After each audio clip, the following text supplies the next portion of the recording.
You're watching me on Aussie Beach TV outside Delicatessen in the beautiful surfers paradise amongst the beautiful people. Stay tuned.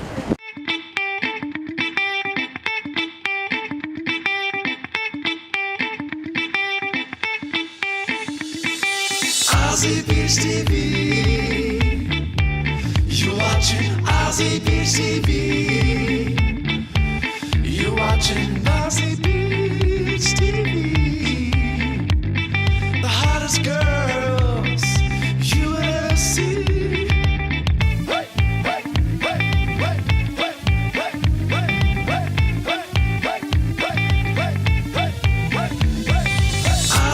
Can you tell the viewers a bit about your experiences with the Zeitgeist movement? Sure, yeah, I'm the chapter coordinator here for the Zeitgeist movement on the Gold Coast. The Zeitgeist movement is a sustainability movement where we are making people understand science and social structures and basically how we can improve the lives of everyone on the planet with very simple steps. It's just trying to make people aware that our social structure no longer caters towards people. Our entire system is based around money. The Zeitgeist movement understands that money is the cause of all social distortion. We can talk about people like the Illuminati or all these Rothschilds and things like that. These people are just a response to the system itself. If we arrested all of these people and threw them in prison, it wouldn't matter. Someone would just take their place, because that's what money does. It's like when the police bust the drug dealers in town, it doesn't matter. Within a month, someone moves in and controls the market, because it is the market that demands that. So these people are just systemic responses to that. And whereas money has worked for us in the past, it no longer works for us now. It's actually very detrimental to our society. Our entire society is built. Money itself is a value system. It's important for people to understand that money is not just a means of exchange. It's a value system. Everything is given a value. And the more common the product, the less value it has. The scarcer a product, the higher the value. So we have a system where we want to make things as scarce as possible so that you can't give people free food, you can't give them free clothes because then you lose the value of the property. And we also stand in a situation now where our technology is moving in such a way, the old beliefs that people had to have a job and work and produce things are no longer relevant because machines and technology can produce more, faster, quicker than anyone ever can. Soon people will be three-dimensional printing cars, planes, things like this. So the whole manufacturing industry is finished. We must make this change over to what we call a natural law resource-based economy. The Zeitgeist movement is understanding of three principles. We are asking for the United Nations to declare the world the living heritage of all living people, meaning that everybody owns everything, but nobody actually owns anything. If you understand, it's all ours to share. Because as we teach our children as they're growing up, share everything, and then as soon as they turn 18, it's like, you're on your own, every man for themselves. Whereas like, no, we should still be sharing everything, you know? The whole concept of people owning cars and stuff like that is just crazy. Share it, you know, and then we use it. We also want the scientific method of governance, meaning rather than politicians deciding, oh, this is how we will have our society, you can literally ask scientists, what is the best way for us to live? Where should we be living? How we should be producing our food? And without having any monetary restrictions, we can do these steps very, very easily. You know? And as we call it, with a natural law resource-based economy, meaning a society without any form of money or ownership. So nobody has any advantage over anybody else, everything is shared. And you will find that once money is gone, literally 80% of all of our society with all its flashing lights and advertising literally vanishes overnight. As does war, as does poverty. You know, once people can no longer profit from these things, they quite simply vanish. Money makes everybody evil. Well, it doesn't make people evil in the sense that you can make steps. Of course. Well, the more money you get, the more amazing things that you can have. And people will want that. Of course, there's nothing wrong with that. But the problem is we need to move past that and understand for a lot of people it's not good to have so many things. I mean, what's the point of living in a massive mansion and having 10 cars? I mean, you don't need that. No one needs that. You know, let's share it all instead. So that's what we try and get people to understand. So with you being a small business owner and with the food industry, how do you feel about, let's say, for example, a guy got arrested for giving free food to a homeless person? Do you agree with that or not agree? I think that's shocking. I mean, come on. I mean, that's outrageous. And you can understand it from a monetary principle. They are working the principle. You cannot give people free food because you are taking then away money from the people who sell the product. Yeah. Understand? It's like we have everybody mowing their lawns every weekend with their little Victor mowers and stuff like that. And it's like, wow, if we dug all of that up and planted food and everybody grew food as a community, you'd bring a great social cohesion. And you would have free food, and everyone would eat healthily, you know. But you can't do that because Coles and Woolworths demand monetary multiplication. They must protect their right to control these products. And now the vegetables and everything are getting sprayed chemically Exactly, as well exactly. now, so it's really And that's not... because our entire agricultural industry is not set up to create food for people to eat. It is created to maximize profit, monetary multiplication. Again, money distorting what would naturally be a way for us to survive as a species, but we have this thing that places itself above the natural order. So everything is set up, and that's why we have these massive agricultural farms, which is the most destructive way of growing anything. You deal with large-scale amounts of pests and plagues because all of a sudden the insects think, oh my God, jackpot, look at all this food, bang, and they hit into it. Whereas if we spread the food out and everybody controlled it within the area, you wouldn't have to worry about pesticides, because if some area got hit and wiped out, there's still plenty of other areas that could source the food and bring it into everybody. Food is very easy to grow. We are not teaching children how to grow food. We're not teaching children how to survive. I think in schools there should be a subject actually called life skills, because that's something they actually do need. Teach people how to cook, teach people how to grow food, you know, teach people how to be aware and how to relate to other people, you know. So then after the Second World War, everything's become monetary focused. So we no longer have our society, and we've put together a system of money which has no purpose other than multiplication. We have not sat down. If you have your life, you're planning for yourself, oh, I wish to do these following steps to reach this point. You know? But money has none of that. Money's this just must multiply. It doesn't, we haven't set it to say, okay, as we're using this system, it should provide people with housing and food and shelter and improve the lives of everybody, but it's not set up that way. It's just to multiply.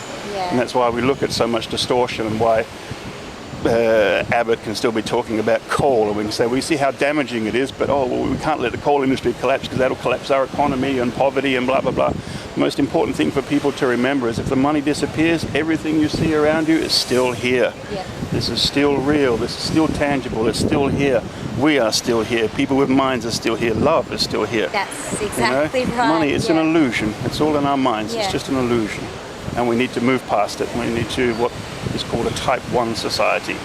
And you can look in that, Google that. There's a lot of information about that. Carl Sagan. And if more people let go a bit of more technology, would be more social and be able to interact with more people? Yes and no. I mean, there's a lot of problems now. People say, oh, technology is antisocial and stuff like that. This is just a phase. For us as a species, remember, for literally for our entire existence, people would be born and nothing would change in their life at all. Nothing. They would live and die, and it would be the same. We suddenly have come into a situation where the last 40 to 50 years you have this massive technological growth, and because technology doesn't grow like slowly like that, technology actually goes whoop like that. You know, and that's where we are now. We're right there, heading there, and that's why everything is collapsing around us, because our social system doesn't understand how it's going. And if we really look into what we're able of doing, we can easily feed everybody, house everybody, just like that, within moments. Very simple. We just need to make the choice. Everybody has to stop moving away from what they can do for themselves. Once you take care of people's basic needs, you suddenly find that, hey, I can help people. I'm not worried about having to pay my rent. I'm not worried about how I'm going to feed my kids. That's all taken care of. What can I do with my time? I can help these people here who need help. Because everybody wants to help. That's what we are as a species. Come on, we are still beautiful. We are still lovely people. There's still hope. So from talking to you, Christopher, I can tell that you don't watch too much TV. So how do you find out all your information? You're correct. I don't watch any TV really, except for maybe when there's a Richard Attenborough thing on, but even then you can watch them all online. I think the internet is an incredibly important thing. People need to understand the internet is the world's first globalized language. Okay, we are going through teething problems, and this is why they are trying to control the internet now, because they understand the power that this information has. I mean, people don't understand that you are walking around with your iPhone and people think, oh, this is great, and here's my dinner, and here's my boobs, and here's my selfie, and that's fine. But you carry in your hand access to more information than any king or queen or emperor or politician of the past. Okay, all of these people, Winston Churchill, all these people that people look back and think, oh, these are great people. You have more information at your hands than any of those people did. And it's there. You just have to reach out and take it. There are so many people sharing such important, powerful information. And not to make money, they are doing it for free. Yeah, you can always tell if someone's trying to help you because they will be doing it for free. Yeah. The Zeitgeist movement has an amazing channel on YouTube, TZM official channel, full of lectures and massive amounts of information for people to share and look at. It's all free, nothing is charged. The movies that we provide are all free. We also provide various dinners that we do and stuff like that. I do here to get like-minded people in with permaculture and stuff like that. Is that on certain days or nights? We or? try and organise stuff in the night time. Yeah, definitely sit out here and just hang out and stuff. It's just also nice to be around other people who share the same views. Yeah. So you don't feel that you're alone in a sea of emptiness, you know? So it's important to bring people together. Yeah, turn off your TV. It's garbage. They control all of it. They brainwash you. They tell you exactly what to think, and they fill you with fear. Yeah. And while everybody is screaming about Ebola, there are more important issues that are actually real that we need to do about it. And it's weird now the American midterm elections are over and all of a sudden Ebola and ISIS have just vanished off the TV. Yeah, that is. It's just gone anymore. It's like, hey, what happened there, huh? As they do before. It is a method of control. Isn't it called tell, lie, vision? Yeah. You know, basically a vision for telling lies, yeah? So that's why I don't watch it. Yeah, online. Be online. Get online and free internet for everybody. Why is owning a small business such an important freedom in Australia? Well, I think that's kind of a bit of a myth, really, because you end up just working and working and working. Every small business owner I know is just working their ass off to pay exorbitant costs to banks and electricity and suppliers. You know, our system is squeezing the life out of these people. I mean, and it's a shame because small business employs more than anybody. You know, they provide more of a community to people than any other large corporation would ever do. And, you know, we pay our taxes here rather than ship the money off seas. Yeah. And I think it's also been an Australian thing, you know, where we like to be by ourselves. We don't like to be told by other people what to do. I mean, I opened my cafe also for a lifestyle, but also because, you know, I don't enjoy working for other people, especially other people who don't understand the industry perhaps as much as I do. Yeah. You know, so, you know, it has its positives and it has its negatives. And I'm sure for a lot of small business owners, yeah, there's a lot of negatives now. I mean, let's admit it, the economy is not good. People can talk about it, but unfortunately the rich people are making so much money at the moment, it actually disguises the fact that the rest of us are making nothing. Yeah. I know, so there's those sort of things to consider. But yeah, would I much rather be by myself than working for some large corporation? Yeah, without a doubt, you know.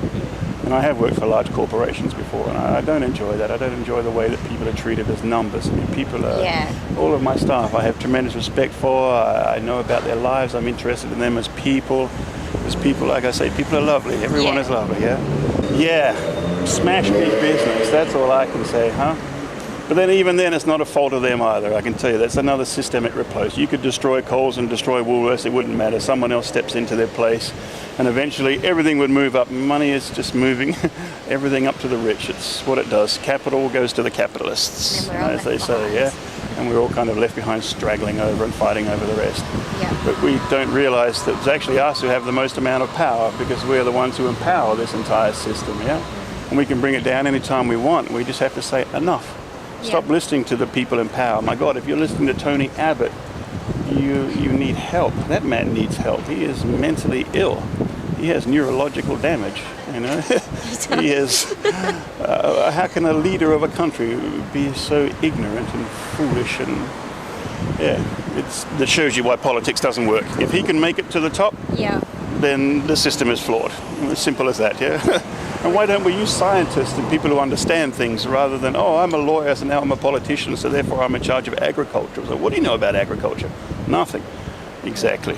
And that's where we're getting exactly. That's where everything's going wrong. They don't know. Exactly. You know, they are just focusing on money. How do we continue to continue money? Have you seen an interview with him on TV when he hasn't had a script in front of him? Plenty of interviews with that guy on TV, and I have a good laugh. His reaction. It's classic. He is, for the sheer comedy value, same as Clive Palmer, for sheer comedy value, these people are excellent. Yeah. But the sad, tragic part is that they are destroying many, many lives, and that's the unfunny part. If they had no relevance whatsoever, oh God, you would laugh your head off to these people and think how amazingly funny it is. Yeah. Especially Abbott. Come on, seriously. I mean, how that man has not died crossing the road is just beyond me, you know? It's just really... But that's also a good sign for our society and our technology, that people that stupid are still alive. Yeah. You know, because back in the old days, they wouldn't have made it. They would have been killed by bears or animals or whatever. Yeah. They wouldn't have made it. Our society is protecting these people now. That's really cool, in a way, kind of. But Can we be protected? we are protected, darling. We have to just understand that we have the power, literally. If you could picture a seesaw with the politician standing on the end, we're standing on the other side, it's us who have the power. All we have to do is just step off, poof, and they're gone. Yeah. That's it, and it can literally change overnight. That's all it requires, just a shift in consciousness. People changing, no longer for you, but what you can do for others, as Kennedy said. Yeah. What would be the ultimate way to destroy a TV set? Oh, to destroy one? Yeah, the ultimate way. Well, I mean, I like the whole throwing them off the balcony of the high-rise apartment while you're Yeah. snorting cocaine off a girl's ass, but not everybody has access to these things, you know, and that's what the Zeitgeist movement wants to change. We want access to these things, yeah? Yes, access. But to be honest with you, I'm not into wastage, I'm not into destruction. I'm one of those pick up the rubbish sort of people, and let's Yeah. recycle all of this stuff, please, people. Because, yeah, but come on, that's what I would do. I'd do it totally rock star, like off the head, snorting the cocaine off the butt, and that would be it. That would be me. I could do maybe the Elvis thing, but I hate guns. Yeah. I'm completely against guns. Can't stand weapons of any shape or size. Bikini News is about to be launched by Australia Aussie Beach TV right here in Australia. Will you be watching? I will be watching, most definitely. I Yeah. think it's important that people support independent media, because they are the only people telling the truth at the moment. They have no vested interest. People are just trying to share information because people care. Yeah. You know, there's nothing to profit from it. Independent TV is hugely important. As I've said to Jack Russell many times, you know, you are sharing a vitally important message. People need to understand how vitally important you are in this time, because there are not a lot of voices telling people what is wrong, and we need many Yeah. voices as possible to get out there and tell people, hey, you know, we really need to address these situations. So yeah, I support independent TV 100%, as should everybody out there in the interweb lands. Yes. Thank you so much. Thanks for reminding me. Aussie Beach TV. You watching Aussie Beach TV. You watching Aussie Beach TV. And I tell you what, it's a pretty good taco down here at the Delicatessen with Christopher. Get in here and try some of this. Look at this, yogurt, apple. And melons. Don't forget the melons. The melons are my favourite part, mate. That's on the other plate over there. You watching Aussie Beach TV. You watching Aussie Beach TV.